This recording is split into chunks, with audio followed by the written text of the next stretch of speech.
శ్రీ గురు గణేశ శారదాభ్యో నమః. వాగ్బలం ప్రేక్షకులకు నమస్కారం. రేపు అనగా మంగళవారం 7వ తేదీ వాల్మీకి జయంతి.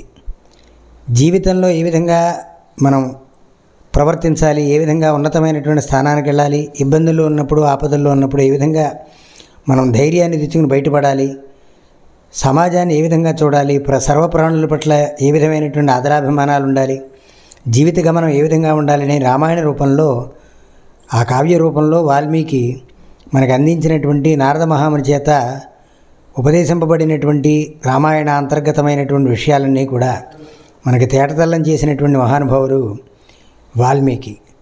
కాబట్టి ఈ వాల్మీకి జయంతి రేపు మంగళవారం. కాబట్టి మనం అందరం కూడా ఆ వాల్మీకిని ఈ విధంగా ధ్యానం చేద్దాం.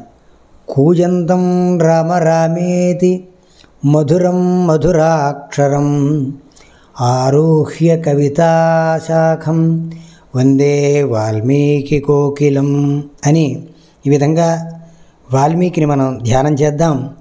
రామాయణ రూపంలో మనం ప్రత్యక్షమైనటువంటి జీవన విధానాన్ని, ఆదర్శవంతమైనటువంటి జీవన విధానాన్ని, ఏ విధంగా మనం తల్లిదండ్రుల పట్ల, సోదరుల పట్ల, సమాజం పట్ల ఏ విధంగా ఉండాలనే అద్భుతమైనటువంటి ఒక మార్గదర్శకమైనటువంటి జీవన ఆనందాన్ని కలగజేసేటువంటి, మోక్షాన్ని జీవిస్తూనే ఆనందంగా మోక్షానుభవాన్ని ఏ విధంగా పొందాలి అనేటువంటి విషయాలని చెప్పినటువంటి మహానుభావుడు వాల్మీకి.